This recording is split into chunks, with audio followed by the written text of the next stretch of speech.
जो है basic principle is based on the watt meter. Watt meter है या किलोवाट आवर मीटर है। अगर थोड़ा बहुत आप लोगों ने इंस्ट्रूमेंटेशन में पढ़ा है बेसिक प्रिंसिपल, नहीं है तो यहाँ पे भी हम थोड़ा सा जो है ना इसको डिटेल के साथ देखेंगे। यहाँ पे जो मेन पहले हम ये देखेंगे कि ये जो सामने स्लाइड आपको नजर आ रही है, slide. No sir. No no sir, sir. Slide no sir. No sir, नहीं अच्छा, सर। चलिए, ठीक है जी। हम इस शायद शेयर नहीं किया मैंने, sorry.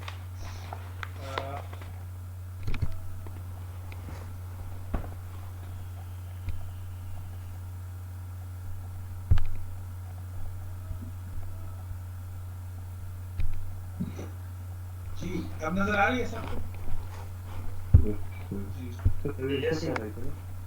Yes sir. Induction induction disc relay slide है।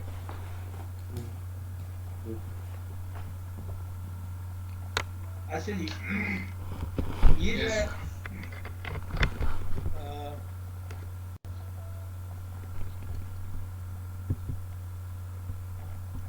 यहाँ पे आपके सामने जो है एक इलेक्ट्रोमैग्नेट है, बिल्कुल जैसे ट्रांसफार्मर प्रिंसिपल है, सेम वही चीज है। इलेक्ट्रोमैग्नेट है, इसके बाद यहाँ पे ये प्राइमरी वाइंडिंग है, और ये जो है डिस्क है। इसको आप मतलब है किसी भी उससे जो है, जो बेसिक प्रिंसिपल है इंडक्शन मोटर का, जैसे मैंने कल बताया था, सिंगल फेज इंडक्शन मोटर, या उसी बेस पे आप ट्रांसफार्मर प्रिंसिपल, सारा कुछ इसमें अप्लाई होता है। तो ये डिस्क है जी, और डिस्क में जो है ये स्पिंडल है। स्पिंडल का मतलब है कि the disc rotate, this is the centre of the disc. ठीक है जी, याद रखना ये जो इलेक्ट्रोमैग्नेट है ये साइड पे होता है, सेंटर पे नहीं होता। सेंटर पे ये स्पिंडल है, तो स्पिंडल से एक साइड पे ये मैग्नेट अवेलेबल होता है। और इसका अगर मैं आपको जो बेसिक रिले का रिले यूज होती है वो आप जरा देख लें जी। ये जो है आपके सामने, तो यहाँ पे जो आपको नजर, थोड़ा सा जो है ना इसकी जरा कंस्ट्रक्शन देख लें। ये जो है, ये जो ये साइड, ये मैग्नेट है, वही जो आपको मैं अभी दिखा रहा था। ये भी देखें, ये स्पिंडल है, और स्पिंडल के बिल्कुल ये साइड पे लगे हुए हैं ये इलेक्ट्रोमैग्नेट है।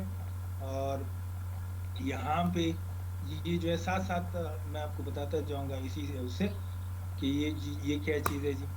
और ये डिस्क है जी, ये डिस्क। यहाँ पे ये थोड़ी सी एक्स्ट्रा चीज आपको नजर आ रही है, this is a brake system.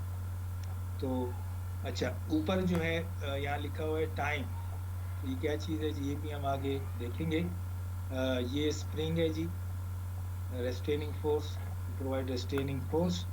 ये स्पाइरल टाइप स्प्रिंग है, जो कि इस शाफ्ट या स्पिंडल के क्रॉस ये जो है इंस्टॉल होता है।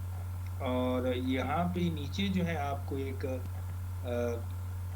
सॉकेट्स नजर आ रहे हैं, और इसमें ये जो है चीज गोल वाली, ये दिस इज ये प्लग है जी, करंट सेलेक्टिंग प्लग। तो ये भी सारी चीजें आगे आएंगी। तो अभी जो हमारे सामने स्लाइड है इलेक्ट्रोमैग्नेट, ये वो चीज है जी, ये इलेक्ट्रोमैग्नेट है, और ये डिस्क है, और ये साइड पे लगा हुआ है। तो पहले हम देखते हैं कि जो ये जो हमारे सामने है असेंबली, क्या ये डिस्क इस कंडीशन में रोटेट कर सकती है या नहीं, ये अभी हमने देखना है। तो इसके बाद फिर हम देखेंगे इसमें मॉडिफिकेशन क्या हो सकती है। तो सबसे पहले जो है फॉर एग्जांपल आपने, ये प्राइमरी वाइंडिंग है, ये कोर है, और ये जो है डिस्क है। डिस्क जो है वो क्लोज है, यानी इसको आप एज ए सेकेंडरी ले सकते हैं। जैसे आप नॉर्मली देखते हैं कि ट्रांसफार्मर में एक प्राइमरी वाइंडिंग होती है, और इस एंड पे सेकेंडरी वाइंडिंग होती है, और उसके बाद लोड कनेक्ट होता है। तो सेम अगर आप सेकेंडरी वाइंडिंग को रिप्लेस करें डिस्क से, तो डिस्क भी जो है ना, अगर आप देखें क्लोज है, और ये जो फ्लक्स है, दिस फ्लक्स ये लिंक होता है इसी डिस्क के साथ बैक टू द, तो ये कोर में जो है फ्लक्स फ्लो हो रहा है और यही फ्लक्स जो है इस डिस्क के साथ भी लिंक हो रहा है। तो ये अब इसका जो है प्रिंसिपल क्या है जी, deflecting torque is produced by eddy current in aluminium disc. अब यहाँ पे ये जो फ्लक्स है ये इस डिस्क में एडी करंट प्रोड्यूस करता है, ठीक है जी। एडी करंट जो है आपने पढ़े हैं कि मशीन में भी जो है एडी करंट्स की डिसएडवांटेजेस सबने पढ़े, एडी करंट कैसे प्रोड्यूस होती है। यानी कोई भी सॉलिड अगर मटेरियल है इलेक्ट्रोमैग्नेट और उसमें फ्लक्स फ्लो हो रहा है, उसके बाद जो है अगर उसके साथ दूसरा मटेरियल जिसमें फ्लक्स फ्लो हो सकता उसके साथ अगर लिंक करता है तो उसमें एडी करंट्स प्रोड्यूस होते हैं। तो ये जो एडी करंट्स हैं ये मशीन के केस में आपने देखा था कि वहाँ पे कोर में जब ये प्रोड्यूस होते हैं तो दे प्रोड्यूस हीट, और आई स्क्वायर आर जिसको हम लेते हैं, और हीट की वजह से फिर कोर जो है वो हीट अप होता है। तो उसके लिए फिर आप क्या करते हैं, आप कोर को लेमिनेट करते हैं, लेमिनेशन यूज करते हैं, जिससे जो है फिर एडी करंट लॉसेस कम हो जाते हैं। तो यहाँ पे जो एडी करंट्स हैं उनका हम जो है इनसे हम काम लेंगे, उनको हम डिक्रीज नहीं करेंगे, उनको हम यूज करेंगे, यूटिलाइज करेंगे। तो यूटिलाइजेशन कैसी होगी जी कि जब भी जो है आपको पता है कि फ्लक्स लिंक करता है, तो यहाँ पे जो मटेरियल है वो डिस्क है, इसमें जब ये लिंक करेगा तो definitely the voltage will be induce according to the Faraday's law. यहाँ पे ये जो आपको नजर आ रहा है जी ये डिस्क है, इसका ये टॉप व्यू, ठीक है। अगर आप ऊपर से देखेंगे आपको ये इसी तरह डिस्क नजर आएगी, और यहाँ पे इस मैग्नेट के नीचे जो है वो एडी करंट्स प्रोड्यूस होंगे। वो एडी करंट यहाँ पे दिखाया गया ये ग्रीन, और इसकी डायरेक्शन अगर आप गौर से देखें तो ये एंटी क्लॉकवाइज है। ये जी एडी करंट प्रोड्यूस हुआ, और ये जो आपको प्लस या क्रॉस नजर आ रहे हैं जी, ये है डायरेक्शन ऑफ फ्लक्स। ये फ्लक्स अगर आप गौर से देखेंगे ये फ्लक्स यूं आ रहा है, और अगर आप टॉप से देख रहे हैं तो the flux will be moving away from the observer. अगर आप ऊपर से टॉप से देख रहे हैं तो जब टॉप से देखेंगे तो this flux will be leaving, तो उसका जो डायरेक्शन होगी वो आपको इस तरह प्लस और क्रॉस में नजर आएगी। ये जो एडी करंट है इसकी डायरेक्शन एंटी क्लॉकवाइज क्यों आई है, मतलब why not it is clockwise. तो इसकी डायरेक्शन फाइंड करने के लिए अगेन वही बेसिक प्रिंसिपल जो आपने पढ़ा है जी, Fleming's left hand rule. Fleming left hand rule जो है, अगर आप इस डायग्राम पे थोड़ा सा यहाँ मैंने शो किया है, ये जो है जो ये नजर आ रही है आपको ये एंटी क्लॉकवाइज है, ठीक है। ये एडी करंट है। अब ये एडी करंट जो है यहाँ पे अगर आप गौर से देखें तो ये इसका एसी का क्रॉस सेक्शन दिखाया गया, यहाँ पे क्रॉस है और यहाँ पे डार्ट है। अब ये क्रॉस और डार्ट जो है ये क्यों आता है, इसके लिए जो है आपको वही जो है फैराडेज लॉ और लेंज लॉ की तरफ जाना पड़ेगा। तो सबको पता है लेंज लॉ क्या कहते हैं जी कि कोई भी जो है फॉर एग्जांपल अगर डायरेक्शन करंट प्रोड्यूस हो रही है तो करंट का जो फील्ड होगा वो उसके मेन सोर्स के अपोजिट होगा। यानी अगर कहीं पे वाइंडिंग में करंट प्रोड्यूस हो रही है, फॉर एग्जांपल आपने पढ़ा ट्रांसफार्मर में ये प्राइमरी वाइंडिंग है और यहाँ पे सेकेंडरी वाइंडिंग लगी होती है। अब सेकेंडरी वाइंडिंग में जो करंट की डायरेक्शन होगी वो इस तरह होगी according to the Lenz law कि वो जो है इस मेन उसका जो फ्लक्स होगा सेकेंडरी वाइंडिंग का वो इस मेन फ्लक्स को अपोज करेगा। ये लेंज लॉ है। अब जाहिर बात है जब अपोज करेगा तो फिर इसका जो सेकेंडरी वाइंडिंग का फ्लक्स होगा that will be in opposite direction to the main flux. तो यहीं पे हम ये चीज यहाँ पे दिखाई गई है कि इस डिस्क में एडी करंट जो है ये प्रोड्यूस हुआ है और इसकी डायरेक्शन एंटी क्लॉकवाइज है। अब एंटी क्लॉकवाइज अगर हम डायरेक्शन लेते हैं तो क्यों लेते हैं? अब आप यहाँ पे आ जाए जी, ये जो है ये करंट ऐसे फ्लो हो रहा है डिस्क में इसी पॉइंट पे। यहाँ पे जो है अगर हमने एंटी क्लॉकवाइज लिया हुआ है तो यहाँ पे इसकी डायरेक्शन जो है अगर आप और से देखें ये करंट यूं ऐसे जा रहा है, ऐसे आ रहा है। अगर आप यहाँ से ऑब्जर्वर जो है देख रहे हैं तो फिर ये वाली current direction toward the observer हो जाएगी, तो ये शो करेगा डार्ट को। अब आप देखिए जी ये करंट यहाँ से फ्लो हुआ और चला गया, अब ऑब्जर्वर यहाँ है, ऑब्जर्वर देख रहे हैं कि यहाँ पे करंट जो है वो अवे फ्रॉम दी ऑब्जर्वर जा रहा है, ऐसे जा रहे हैं, तो जाहिर बात है इसकी डायरेक्ट ये जो है क्रॉस में शो करेगी। अब हम ये देखते हैं कि जो डायरेक्शन हमने ली है ये हमने लेट्स सपोज की है कि जी एंटी क्लॉकवाइज है, तो क्या ये डायरेक्शन ठीक है एडी करंट की? तो आप देखिए जी मेन फ्लक्स जो है उसी तरह हमने लिया हुआ है, ये नीचे आ रहा है जी ऐसे डाउनवर्ड, और ये जो एडी करंट का फील्ड होगा वो एज पर लेंसला इसके अपोजिट होना चाहिए। तो हम देखते हैं कि क्या इस करंट का फील्ड जो है अपोजिट है या नहीं है। यहाँ पे आप देखें आपने राइट हैंड रूल यूज किया होगा कि जो थंब रूल है यानी उसको आप अगर ये करंट की डायरेक्शन जो है वो अवे फ्रॉम दी ऑब्जर्वर है तो फिर इस कंडक्टर का जो फील्ड होगा वो क्लॉकवाइज होगा अगर ये क्रॉस में है using right hand rule. Similarly अगर हम यहाँ पे राइट हैंड रूल अप्लाई करें तो यहाँ पे ये जो क्रॉस है ये आपका जो थंब है उसकी डायरेक्शन में होगा, और आपकी जो फिंगर्स हैं अगर आप राइट हैंड रूल यूज करते हैं फिंगर्स जो है वो डायरेक्शन होगी यहाँ पे क्लॉकवाइज। तो यहाँ पे अगर हम देखें थंब की डायरेक्शन आप टुवर्ड दी ऑब्जर्वर है, और आपकी फिंगर्स जो है जिस तरह आप मुट्ठी बनाते हैं तो यहाँ पे जो है आपकी फिंगर्स की डायरेक्शन जो होगी वो एंटी क्लॉकवाइज होगी। तो इन दोनों का जो फील्ड है वो आप गौर से देखिए जी, इसका फील्ड ऐसे जा रहा है और इसका फील्ड ऐसे जा रहा है। इसका मतलब है कि ये जो फील्ड है इस एडी करंट का that opposes the main flux. That is why the direction of this eddy current is anti-clockwise. अगर आप assume कर लेते हैं clockwise, for example, इसकी डायरेक्शन में ऐसे कर लेता हूँ, यहाँ पे यानी clockwise यूं करंट फ्लो कर रहा है, तो ये वाला जो पॉइंट हो जाएगा ये डॉट हो जाएगा, ये क्रॉस हो जाएगा। डॉट की डायरेक्शन जब आप लेंगे तो फिर इसकी फील्ड ऐसे बनेगी और सिमिलरली क्रॉस की फील्ड ऐसे बनेगी।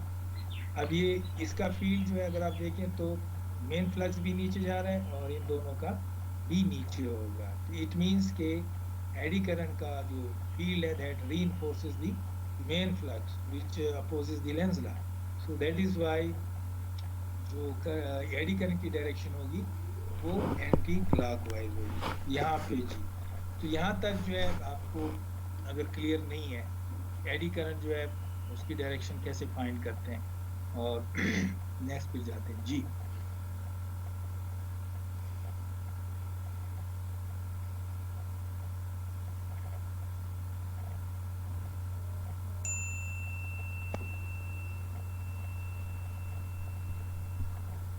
कोई क्वेश्चन है जी? No sir. ये वही बेसिक चीजें हैं, इसमें नई चीज कोई नहीं है, वही जो है आप जो मशीन में आपने पढ़ा था फैराडेज लॉ, लेंज लॉ, उसी को थोड़ा सा रिफ्रेश किया। अच्छा जी अब हम आते हैं जी इस डायग्राम में, ये जो है यहाँ पे एडी करंट प्रोड्यूस हो गया जी। अब जब एडी करंट भी आ गया और फील्ड भी आ गया, अब हमें यहाँ पे ये देखना है कि ये डिस्क रोटेट करेगी या नहीं करेगी। अब डिस्क रोटेशन जो है या सिंगल फेज मोटर का रोटर है वो एक ही चीज़ है, सेम प्रिंसिपल है। यहाँ पे अब हम ये देखेंगे कि क्या डिस्क रोटेट करेगी इस कंडीशन में या नहीं। इसके लिए जो है अगेन आपको यूज करना पड़ेगा Fleming's left hand rule. Fleming's left hand rule, तो फ्लेमिंग्स लेफ्ट हैंड रूल में अगर आप इस पे अप्लाई करते हैं, फॉर एग्जांपल मैं यहाँ पे इस पॉइंट को लेता हूँ, इस पॉइंट पे ये जो करंट की डायरेक्शन है वो ऐसे जा रही है, ठीक है जी, यानी इस पॉइंट पे अवे होगी, ठीक है जी। और जो फील्ड की डायरेक्शन है वो डाउनवर्ड है। तो जब आप Fleming's left hand rule apply करेंगे तो ये चीज, एक चीज याद रखें, एक फ्लेमिंग्स राइट हैंड रूल और एक है Fleming's left hand rule. Left hand rule जो है यूज होता है उसमें आपके पास तीन जो है पैरामीटर्स हैं। एक है फील्ड, दूसरा है करंट की डायरेक्शन, और तीसरा जो है आपने फोर्स निकालनी है कि फोर्स या टार्क डायरेक्शन, फोर्स जो है वो किस तरफ प्रोड्यूस होगी। तो इसके लिए यूज होता है फ्लेमिंग लेफ्ट हैंड रूल। और मशीन कौन सा आप, अगर आपको यूज करेंगे कि जी किस मशीन पे कौन सा रूल यूज होता है, तो याद रखना है इंडक्शन मोटर्स के लिए हमेशा Fleming's left hand rule use होता है। अब आप देखिए इंडक्शन मोटर में क्या चीजें अननोन होती है, ये तो इसी आप फ्लेमिंग लेफ्ट हैंड रूल से उसकी डायरेक्शन आप निकालते हैं। तो मोटर के केस में आपको पता है, आपको हमेशा फील्ड की डायरेक्शन पता होता है कि पोल्स जो है वो कैसे बनते हैं, पोल्स में नॉर्थ साउथ वो किस तरह बनते हैं, उसकी डायरेक्शन आपको नोन होती है। इसके बाद आपको करंट की डायरेक्शन भी जो है वो पता होती है कि ये कॉइल है उसमें करंट की डायरेक्शन क्या है। थोड़ा सा आप फ्लैशबैक में जाएं और उसका एक मॉडल जो है आपके सामने होगा कि लेफ्ट हैंड रूल में direction of flux known, direction of current is known, इसलिए कि आप पावर देते हैं मोटर में। तो जब आप पावर देते हैं मींस के करंट की डायरेक्शन किसी कॉइल में आपको पता होती है कि करंट किस तरफ फ्लो हो रहा है। वहां पे अननोन जो चीज होती है मोटर के केस में वो होती है रोटर डायरेक्शन। ये आपको पता नहीं होता है कि मोटर किस डायरेक्शन में रोटेट करेगी, यानी उसका रोटर ये आइदर क्लॉकवाइज और एंटी क्लॉकवाइज। ये आप जो है फाइंड करते हैं लेफ्ट हैंड रूल से कि रोटर किस तरफ मूव करेगा। तो यहाँ पे भी जो है अगर आप प्रिंसिपल देखें, ट्रांसफार्मर का प्रिंसिपल, इंडक्शन मोटर का प्रिंसिपल एक ही है। तो यहाँ पे हम Fleming's left hand rule use करेंगे। Similarly Fleming's right hand rule, ये भी आपको पता है, ये अप्लाई होता है हमेशा जनरेटर के केस में। अब जनरेटर में क्या क्या चीजें अननोन होती है, तो आप इन तीन पैरामीटर्स में आपके पास दो पैरामीटर्स हमेशा नोन होते हैं, तीसरा पैरामीटर्स आप फाइंड करते हैं।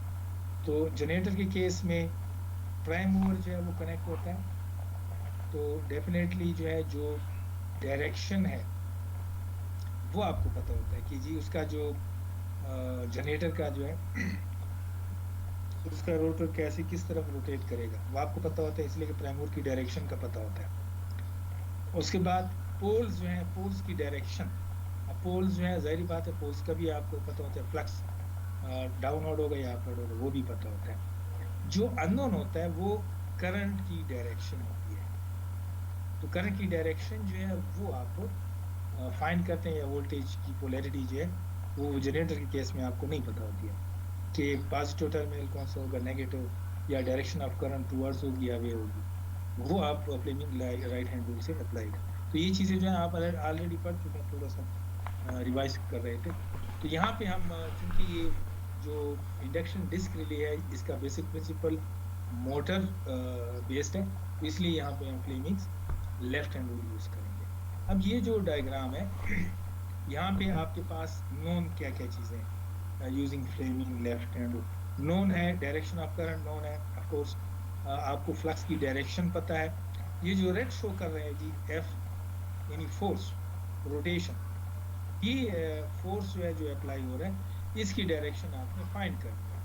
तो अगर आप फ्लेमिंग्स लेफ्ट हैंड रूल जो है उसको अगर आप इस पे अप्लाई करेंगे तो जो सेंटर फिंगर है that will show the direction of current, और जो फील्ड होगा उसकी जो है जो उसको हम कहते हैं शहादत की उंगली, फर्स्ट फिंगर, उस वो शो करेगा डायरेक्शन ऑफ फ्लक्स। तो जो थंब होगा that will show the direction of force.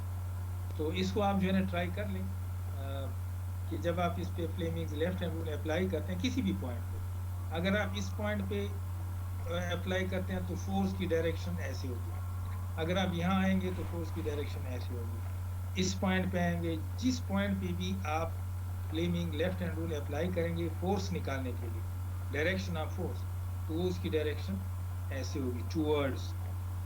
अब फॉर एग्जांपल ये जो है डिफरेंट पॉइंट्स हैं, इसको अगर हम सेंट्रलाइज करने को एक सेंट्रल पॉइंट ले लें, तो आपने पढ़ा होगा मैकेनिक्स में कि जितने भी फोर्सेस हैं वो एक ही पॉइंट पे एक्ट कर रहे हैं, ठीक है जी, और डायरेक्शन क्या है, तो रिजल्टेंट क्या होगा इन फोर्सेस का, what will be the resultant, अगर ये जितने फोर्सेस हैं they are acting on the same point towards, तो इसका जो रिजल्टेंट होगा वो 0 होगा, there will be no resultant force, क्योंकि जितने भी है आइदर इट इज अवे और टुवर्ड्स द पॉइंट, तो एक ही पॉइंट पे जब ये फोर्सेस एक्ट कर रहे हैं there will be no resultant force, हर एक फोर्स का जो है एक्स वाई कंपोनेंट्स एक दूसरे को कैंसिल करते जाएंगे, ये मैकेनिक्स में आपने पढ़ा होगा, अगर एक ही पॉइंट पे डिफरेंट जो है डायरेक्शन, हर डायरेक्शन से फोर्स जो है वो अप्लाई हो रहा है तो द रिजल्टेंट विल बी 0। तो यहाँ पे जब फोर्स रिजल्टेंट फोर्स 0 है तो टार्क का फार्मूला है फोर्स इनटू डिस्टेंस, या जो परपेंडिकुलर आर्म होता है, तो अगर टार्क में फोर्स 0 है तो there will be no torque, जब टार्क नहीं होगा तो डिस्क रोटेट नहीं करेगी, इसका मतलब ये है कि ये जो अभी जो केस है इस केस में ये डिस्क जो है रोटेट नहीं करेगी और रिले ऑपरेट नहीं होगी। इसमें जी कोई क्वेश्चन है? No sir.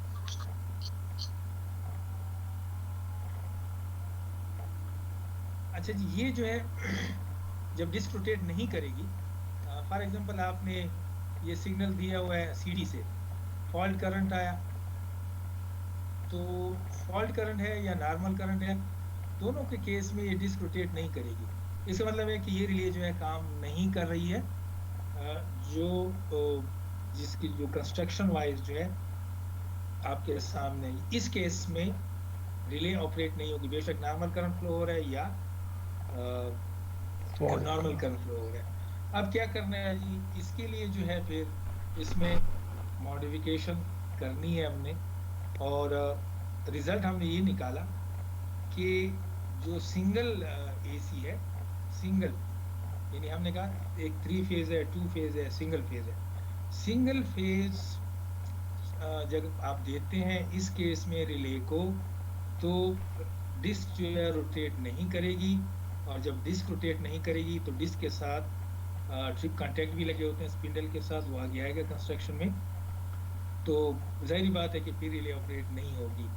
तो रिजल्ट हमने ये निकाला कि सिंगल क्वांटिटी जो है जब आप देते हैं इस कंस्ट्रक्शन को तो रिले ऑपरेट नहीं होगी किसी सूरत में भी।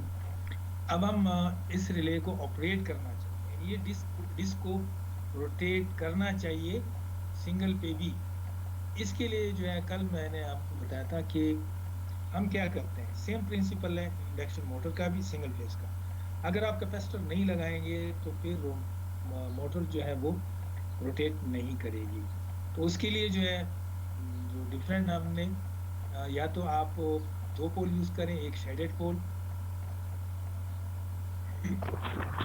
तो यहाँ पे जो है left hand rule, each element of the disk will be acted by radial inward force giving a resultant 0 force, ये हमने डिस्कस किया, when force is 0 no torque is produced and the disk is unable to rotate, hence in order to obtain resultant force and torque it is necessary to produce a rotating field, यानी भी हमें rotating field चाहिए, जब तक वो नहीं होगा उस वक्त तक डिस्क रोटेट नहीं करेगी।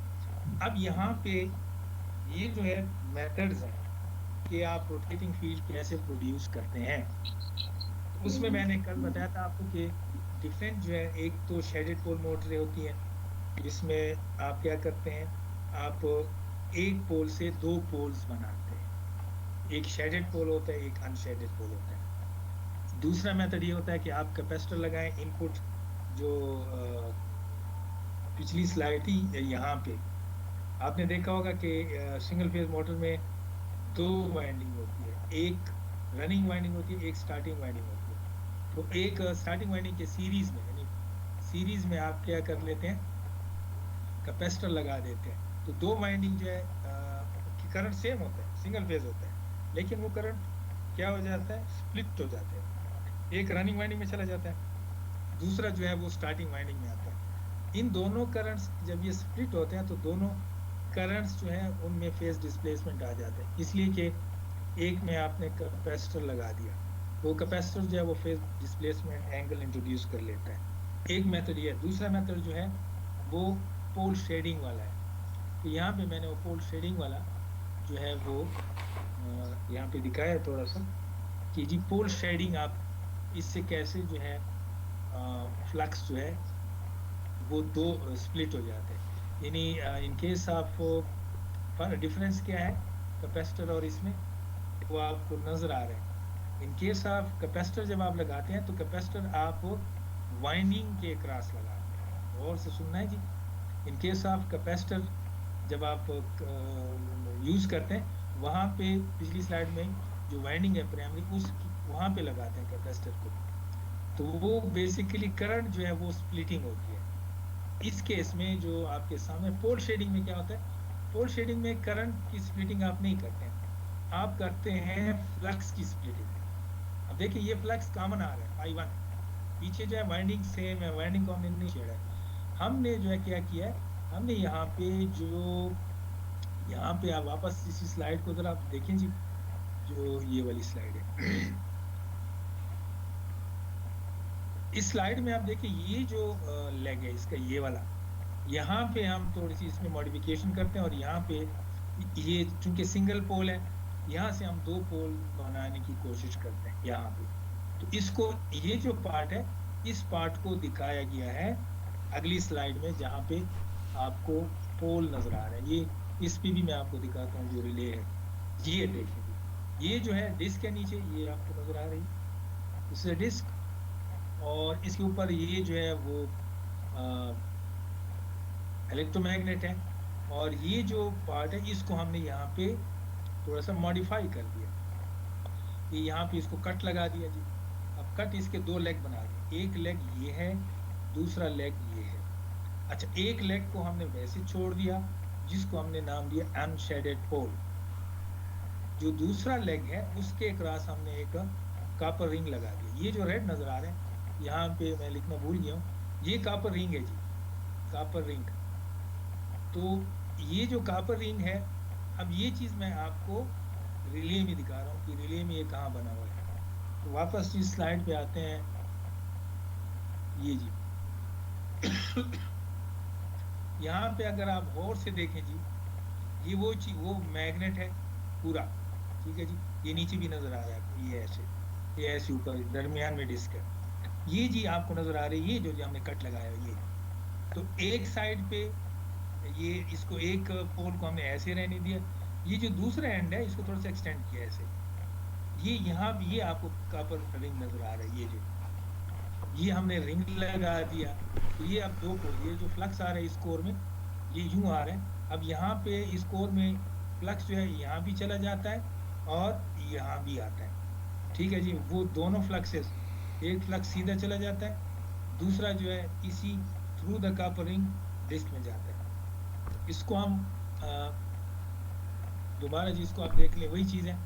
मेन फ्लक्स आया, एक जो है अनशेडेड पोल में चला गया, दूसरा जो है वो जो दूसरा पोल है जिसपे कॉपर रिंग बना हुआ है उसके उसमें चला गया। अब यहाँ पे जो आउटपुट फ्लक्स है, ये एक फ्लक्स ये है और दूसरा फ्लक्स ये है। ये दो फ्लक्सेस जो है अब ये दोनों पोल्स प्रोड्यूस कर रहे हैं। इन दोनों में क्या हुआ है, बेसिकली मेन फ्लक्स तो φ1 है। जब वो इस पोल से फ्लो करेगा, तो चूंकि यहाँ पे कोई ऐसा इशू नहीं है जितना phi 1 फ्लो हो रहा है सेम वही है ना यहाँ से भी निकल रहा है। इस साइड पे पोल में थोड़ा सा इशू है, वो ये है कि यहाँ पे अगेन ये फ्लक्स जो है वो इस कॉपर रिंग के साथ भी लिंक करता है। यानी ये आपने एक ट्रांसफार्मर बनाया जिसका प्राइमरी फ्लक्स है phi 1, लेकिन उस ट्रांसफार्मर के सेकेंडरी, यहाँ पे कोई सेकेंडरी नहीं है, तो जो फ्लक्स यहाँ फ्लो हो रहा है वो यहाँ से निकल भी रहा है। लेकिन यहाँ पे आपने वाइंडिंग इंट्रोड्यूस कर ली जिसकी वजह से ये जो है आप सेकेंडरी वाइंडिंग बन गई। अब ये जो फ्लक्स लिंक करेगा इस कॉपर के साथ, ये जैसे यहाँ पे वेक्टर डायग्राम में दिखाया गया, तो ये जो फ्लक्स है ये प्रोड्यूस होगा phi 2 डैश, ठीक है। phi 1 जो है उससे जो है ये phi 2 dash, basically phi 2 dash क्या है, वो ये सेकेंडरी वाइंडिंग का फ्लक्स है। आपको पता है ना कि जब ये phi 1 लिंक करेगा सेकेंडरी वाइंडिंग के साथ, तो सेकेंडरी वाइंडिंग जो है उसमें वोल्टेज इंड्यूस होगा, वोल्टेज इंड्यूस होगा। अगर वो सेकेंडरी वाइंडिंग क्लोज है, इस केस में आप गौर से देखिए जी, तो ये जो रिंग है ये क्लोज है। जब रिंग क्लोज होगा तो करंट भी इसमें फ्लो होगा। जब करंट फ्लो होगा तो उसका जाहिर बात है कि फिर इसका अपना फ्लक्स प्रोड्यूस होगा, उस फ्लक्स को हम कहते हैं phi 2 डैश। तो यहाँ पे जो है आपने कुछ चेंजेस कर ली। phi 1 जो है वो लिंक कर गया रिंग के साथ, रिंग में जो है वोल्टेज इंड्यूस हुआ अकॉर्डिंग टू फैराडेज लॉ। अगर सेकेंडरी क्लोज है तो फिर करंट भी फ्लो होगा, तो रिंग क्लोज है, करंट फ्लो हुआ, करंट की वजह से उसका अपना फील्ड प्रोड्यूस हुआ जिसको हमने कहा phi 2 डैश। अब ये phi 2 डैश यहाँ पे दिखाया गया है इस वेक्टर डायग्राम में। जब phi 1 जो है वो रेफरेंस है और phi 2 डैश जो है ये करंट की वजह से। अब करंट जो है याद रखना है, पहले भी मैंने बताया था कि phi 2 dash is proportional to I 2 dash. यहाँ I 2 डैश मैंने नहीं दिखाया, जरूरत नहीं है, ये सेकेंडरी वाइंडिंग का फ्लक्स है। करंट जो है वो phi 1 से लैग कर रहा है 90 डिग्री की, ठीक है जी। ये भी जो है बिल्कुल सेम प्रिंसिपल है जो ट्रांसफार्मर का है। ट्रांसफार्मर में भी जो है जो सेकेंडरी करंट है that lags behind the main flux by 90 degree, ये मैंने वहाँ से लिया, ठीक है। कोई इसमें नई चीज़ नहीं है कि ये जी 90 डिग्री की है, ये आप देख लें। अब ये phi 2 डैश जो है और phi 1 ये दो फ्लक्सेस प्रोड्यूस हुए। phi 1 और phi 2 डैश का कोई रिजल्टेंट भी आएगा, जैसे मैंने बताया था ना कि दो फ्लक्सेस प्रोड्यूस हुई इस कोर में। phi 2 डैश जो है वो करंट की वजह से है, which will according to the length law oppose phi 1। तो इस साइड पे दो फ्लक्सेस प्रोड्यूस हो गए, phi 1 और phi 2 डैश। इनका रिजल्टेंट यानी जब इस पोल से फ्लक्स बाहर निकलेगा तो वो phi 2 होगा, इसलिए कि यहाँ पे इंटरेक्शन हो रही है phi 1 की भी और phi 2 की भी। तो इन दोनों का जो है कोई रिजल्टेंट आएगा, दोनों फ्लक्सेस हैं एक ही पोल पे वो कर रहे हैं, इंटरेक्ट कर रहे हैं, तो रिजल्टेंट phi 2 आएगा। ये एक वेक्टर है, ये एक वेक्टर है, तो आप इस पे रिजल्टेंट जो है ना इन दोनों का ये phi 2 रिजल्टेंट आएगा। और मेन फ्लक्स जो है ये थीटा है phi 2, यानी ये थीटा जो है this is the angle between the main flux and the flux produced by the shaded pole। इनके दरमियान ये एंगल जो है बहुत इंपॉर्टेंट एंगल है जो कि रिस्पॉन्सिबल है for the rotating field, for the rotating torque. ये एंगल जो है अगर आप जितना ज़्यादा करेंगे उतना ही the torque produce will be more. तो यहाँ पे बेसिकली हमने क्या किया, हमने पोल जो है पोल शेडिंग की, सिंगल पोल की बजाय दो पोल्स क्रिएट किए। एक पोल का फ्लक्स phi 1 आ गया, दूसरे पोल का फ्लक्स phi 2 आ गया। अब phi 1 और phi 2 के दरमियान, phi 1 और phi 2 के दरमियान फेज डिस्प्लेसमेंट आ गई विद एंगल थीटा। अब ये एंगल आगे जो है क्या करेगा कि इसकी इक्वेशन अभी आगे आएगी। सो थोड़ा सा in this method half of the pole is surrounded with the copper ring. Yes, the copper ring acts as a secondary winding.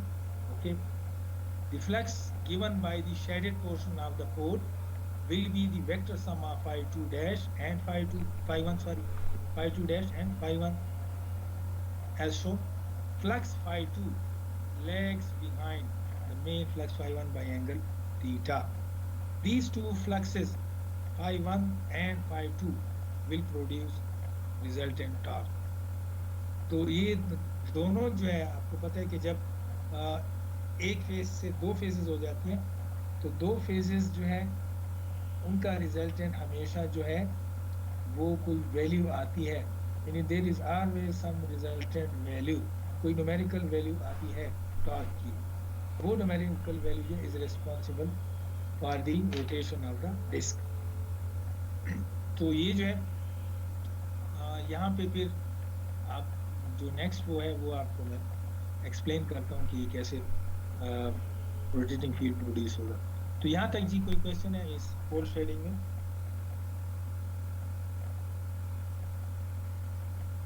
Sir ये आवाज कट हो गई थी, ये phi 2 डैश और phi 2 वाला जरा दोबारा बताइए जी. phi 2 डैश जो है दोबारा सुन लें जी. phi 1 जो है वो ये जो शेडेड पोल है ये यहाँ पे हमने एक वाइंडिंग इंट्रोड्यूस कर ली कॉपर रिंग की और ये क्लोज है. तो जब phi 1 लिंक करेगा इसके साथ तो इसमें according to Faraday law voltage induce होंगे और चूंकि क्लोज पाथ है तो करंट भी फ्लो होगा इस रिंग में.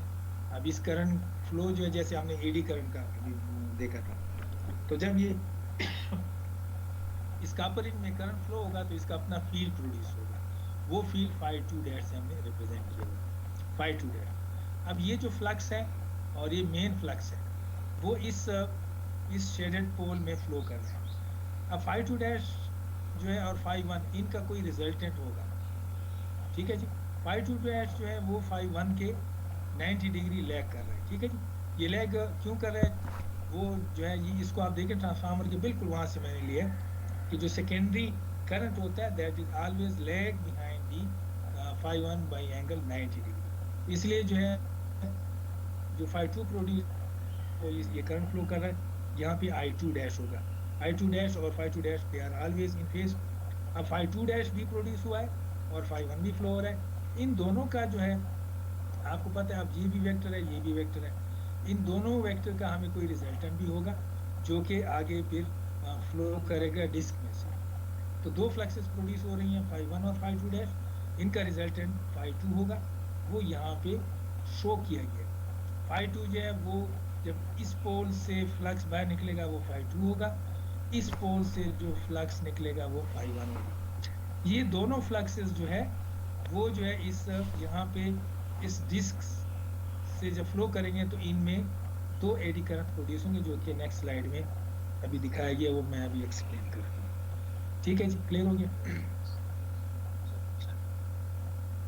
अच्छा जी, अब आप नेक्स्ट स्लाइड पे आए. यहाँ पे ये दिखाया गया है कि जो फोर्स है रिजल्टेंट फोर्स वो कैसे प्रोड्यूस होती है जिससे डिस्क रोटेट करती है. अच्छा जी, यहाँ पे ये आपके सामने जो है डिस्क है और वो दो फ्लक्सेस हैं जो पिछले हमने दी phi 1 और phi 2. अच्छा, phi 1 की वजह से जो पिछली पहली स्लाइड थी उसको आप देखें, उसका अपना एडी करंट्स है विच इज एंटी क्लॉकवाइज. इसको हमने रिप्रेजेंट किया I1 से. अब अगर आप ये वाला नहीं लेते हैं ना, ये वाला ब्लू वाला, तो आपके पास वही जो है ना सिंगल phi 1 आ जाता है जिससे डिस्क रोटेट नहीं करेगी. ये सारा काम हमने क्यों किया? वो इसलिए किया है कि यहाँ पे phi 1 के साथ एक और फ्लक्स को भी हमने प्रोड्यूस करना है. ये फ्लक्स जब इस डिस्क के साथ लिंक करेगा तो इसका अपना एडी करंट जो है प्रोड्यूस होगा. उसको हमने रिप्रेजेंट किया I2 से. ये ब्लू आपको नजर आ रहा है, ये है I2. ये जो है ये है I1. I1 is produce due to phi 1, I2 is produce due to phi 2. अब यहाँ पे ये दो पॉइंट्स फॉर सिंप्लीफिकेशन हमने दो पॉइंट्स लिए. एक पॉइंट ये लिया है, एक पॉइंट ये लिया है. इन दोनों पॉइंट्स का यहाँ पे F1 प्रोड्यूस हुआ है और इस पॉइंट पे F2 प्रोड्यूस हुआ है. यानी ये हमने थोड़ा सा इसको फेज डिस्प्लेसमेंट दे दी. अच्छा जी, पॉइंट जो है यहाँ पे जो है वैल्यूज, लेट्स सपोज ये पॉइंट कॉमन है, उस पे एक फोर्स ये इफेक्ट कर रही है, दूसरी फोर्स यहाँ से इसको इस पे एक्ट कर रही है. F1 और F2 की डायरेक्शन जो है वो इस तरह की है. ये वही चीज़ है जो हमने पिछला इस पे Fleming left hand rule apply किया. ठीक है जी.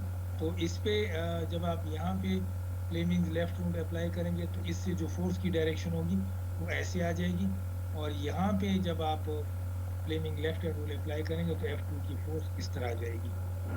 जो डायरेक्शन ऑफ करंट है, यहाँ पे आप देखिए इस पॉइंट पे ये वाली करंट है, इसकी डायरेक्शन ये है, प्लस की डायरेक्शन ये है, तो F2 की डायरेक्शन ये हो जाएगी। इस पॉइंट पे अगर आपने Fleming left hand rule apply करना है तो ये I2 यूं आ रहा है, I2 ये आ गया, I1 की डायरेक्शन डाउनवर्ड है, F1 यहाँ आ जाएगा। अब ये F1 F2 जो है आपको पता है कि इन दोनों का जो रिजल्टेंट होगा वो कुछ ना कुछ वैल्यू आएगी। रीजन क्या है? रीजन ये है कि आपके पास दो फ्लक्सेस हैं, एक है phi1 और एक है phi2। अगर इनका मैग्नीट्यूड सेम है और फेज एंगल डिफरेंस है इन दोनों में, तो भी जो है रिजल्टेंट वैल्यू आएगी, ये आपको पता है। कोई भी अगर ऐसी क्वांटिटी है उसका अगर मैग्नीट्यूड सेम है लेकिन उनमें फेज डिस्प्लेसमेंट है, तब भी रिजल्टेंट जीरो नहीं होगा। रिजल्टेंट कब जीरो होता है? रिजल्टेंट उस वक्त जीरो होता है जब आप मैग्नीट्यूड भी सेम हो और फेज एंगल भी सेम हो। अगर फेज एंगल डिफरेंस है तब भी न्यूमेरिकल वैल्यू आएगी, और अगर मैग्नीट्यूड सेम नहीं है, फेज एंगल सेम है, तब भी जो है उसकी कोई ना कोई न्यूमेरिकल वैल्यू आएगी। तो इसलिए इस केस में अगर आप गौर से देखें तो अगर आप ये दो वेक्टर लेते हैं phi1 और phi2, इनका आप रिजल्टेंट निकालते हैं तो लेट्स सपोज एक हो जाएगा phi1 sin omega t, phi2 हो जाएगा sin omega t minus theta, क्योंकि थीटा फेज डिफरेंस है। इन दोनों का जब आप रिजल्टेंट निकालेंगे there will be some numerical value, कुछ फोर्स आएगा। अब जाहिर बात है जब रिजल्टेंट फोर्स आएगा तो torque is equal to force into again जो परपेंडिकुलर आर्म है या डिस्टेंस है। तो अगर फोर्स होगा तो टार्क भी होगा, जब टार्क होगा तो फिर ये रोटर जो है वो रोटेट करेगी अक्रॉस द स्पिंडल। यहाँ पे स्पिंडल मैंने शो नहीं किया, फॉर एग्जांपल ये फोर्स है और यहाँ पे वो स्पिंडल होगा सेंटर में, ठीक है जी। तो फोर्स इनका कोई रिजल्टेंट होगा और ये स्पिंडल है, इसके दरमियान ये जो डिस्टेंस है ये मूवमेंट आर्म होगा। तो जो भी रिजल्टेंट फोर्स होगा multiply by that movement arm, इससे डिस्क जो है पूरी जो है रोटेट करेगी।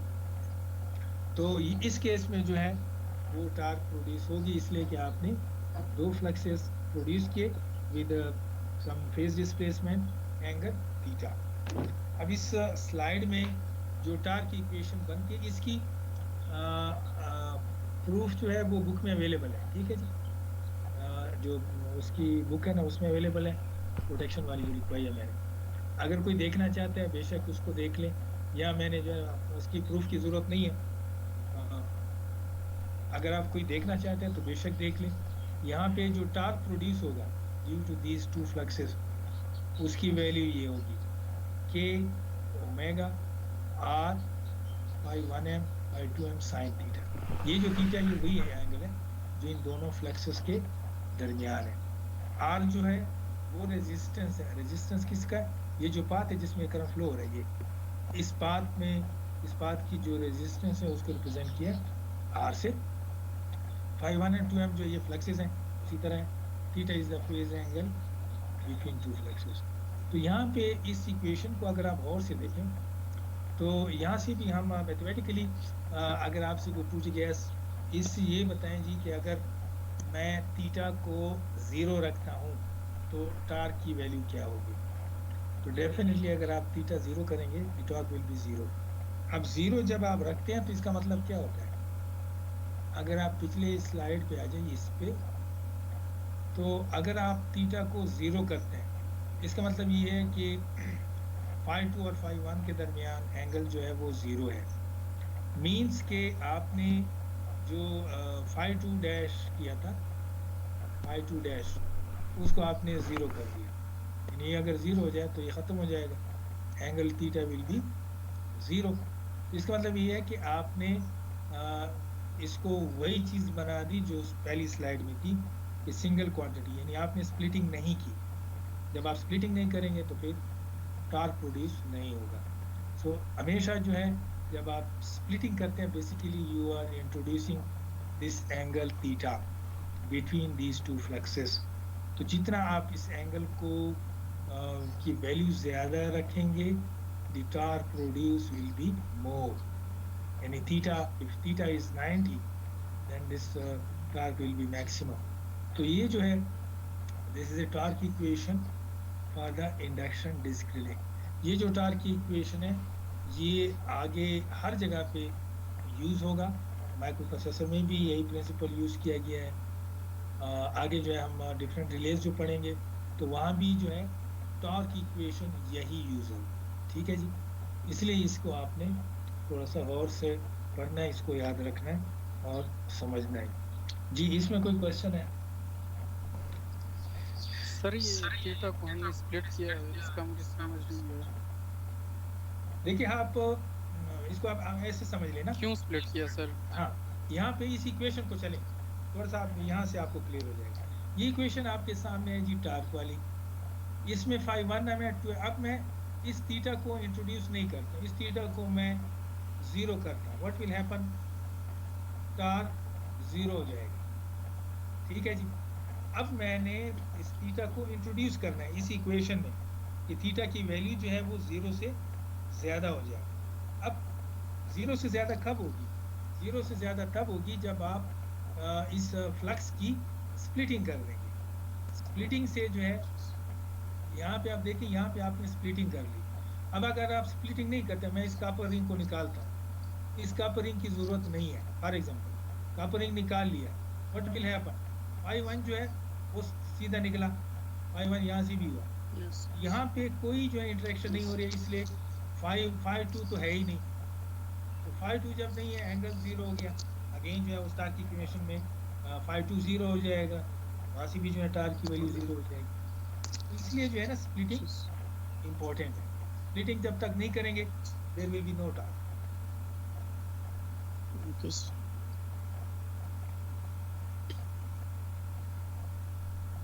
अच्छा जी, नेक्स्ट स्लाइड पे आ जाइए जी। यहाँ पे नॉन डायरेक्शनल इंडक्शन जी, नमाज पढ़ लेते हैं फिर दे देंगे। काफी है सर आज के लिए। लेट मी बस फिनिश कर दे सर। लास्ट स्लाइड, ये लास्ट स्लाइड, ठीक है। Okay okay. अच्छा जी, थोड़ी सी जो है एक दो पॉइंट्स इसमें वही चीज़ है जो अभी हमने डिस्कस किया है। नॉन डायरेक्शनल, एक पॉइंट बता रहा हूँ, नॉन डायरेक्शनल, ये जो रिले अभी हमने कंस्ट्रक्शन पढ़ी है ये है नॉन डायरेक्शनल। नॉन डायरेक्शनल और डायरेक्शनल में क्या फ़र्क है, ये डिफरेंस आगे फिर बताऊंगा। तो ये जो रिले है ये नॉन डायरेक्शनल है। इसमें most of the modern relay consist of double winding. ये जो हमने अभी कंस्ट्रक्शन पढ़ी है ये थोड़ा सा आगे जाके इसको मॉडिफाई किया गया है। तो जो मॉडर्न रिले है उसमें थोड़े से जो है ना डिफरेंस है, लेकिन प्रिंसिपल सेम है। तो इट कंसिस्ट ऑफ 2 इलेक्ट्रोमैग्नेट्स, आपने देख लिया जी। जो मॉडिफाइड वो है अपर इलेक्ट्रोमैग्नेट जो है वो मैं थोड़ा सा जो है स्लाइड आपको दिखा दूँ। ये वाली जो है ये मॉडर्न जो है जो रिले है, आपने हमने जो अभी पढ़ी है उसमें और इसमें थोड़ा सा डिफरेंस है। उसमें पोल शेडिंग यूज हुई है, यहाँ पे भी मेथड वही है, लेकिन यहाँ पे ये जो ऊपर वाला मैग्नेट है ना इसको एक दे दिया, दूसरा जो शेडिंग वाला था उसको नीचे कर दिया ऐसे। तो थोड़ी सी जो है वो मॉडिफिकेशन किया इन्होंने। ये मॉडिफिकेशन क्यों किया, ये just to increase the value of theta, बाकी इसमें कोई वो नहीं है, प्रिंसिपल सेम है, ठीक है जी। तो ये वही चीज़ें जो है जो मॉडिफाइड है रिले, उसको उसके बारे में एक दो तीन पॉइंट्स हैं। जो अपर इलेक्ट्रोमैग्नेट है वो phi 1 प्रोड्यूस कर रहा है, लोअर मैग्नेट जो है phi 2, और यही जो phi 1 और phi 2 आर सफिशिएंटली डिस्प्लेस्ड। ये मॉडिफिकेशन है, इसका मकसद ये है कि आपके पास वैल्यू ऑफ थीटा जो है वो ज़्यादा आ जाए, जिससे आपके पास टॉर्क भी इंक्रीज हो जाए। तो ये जो है इसकी जो रिले है ये वाली, ये इंडक्शन दिस टाइप रिले है। और इसमें ये ऊपर जो है ये फिर हम साथ साथ जो मेन चीज़ें हैं इसकी सेटिंग कैसे होती है, ये ऊपर टाइमर, ये क्या चीज़ है, ठीक है। ये इंशाल्लाह हम इसकी सेटिंग पे जब आएंगे तो डिस्कस करेंगे जी। कोई क्वेश्चन है? नहीं है तो फिर फिनिश करते हैं सर। ये जो सर क्वेश्चन इससे तो नहीं है, रिंग लगाया ना जी। सर, आपने जो रिंग लगाया ना सर, ये रिंग का भी तो अपना मैग्नेट वो रिंग जब लगा है ना, कहाँ पर रिंग है रिस्पॉन्स नहीं करेगा सर। नहीं वही कर रहा है ना, phi 2 डैश जो प्रोड्यूस कर रहा है वो अपोज कर रहा है मेन फ्लक्स को, phi 2 डैश। तो phi 2 डैश और phi 1 का रिजल्टेंट कोई आएगा ना, उसी रिजल्टेंट को यहाँ हमने रिप्रेजेंट किया phi 2 से। अब चूंकि यहाँ पे सारी जो है जो एक्सप्लेनेशन है वो वेक्टर क्वांटिटीज है ना सारी, इसलिए जो है उसका रिजल्टेंट और ये सारी चीजें उसमें शो की गई थी। ठीक है जी। Okay sir. सर ये स्लाइड्स अपलोड नहीं की सर? ये आज वाली जो है ना ये अभी मैं अपलोड करता हूँ, ठीक है। कल वाली सबको ठीक मिल है गई है, कल वाली? जी सर वो मिल गई। अच्छा ठीक है, बस ये अभी जो है ना इसको भी मैं अपलोड करता हूँ तो आप देख लें।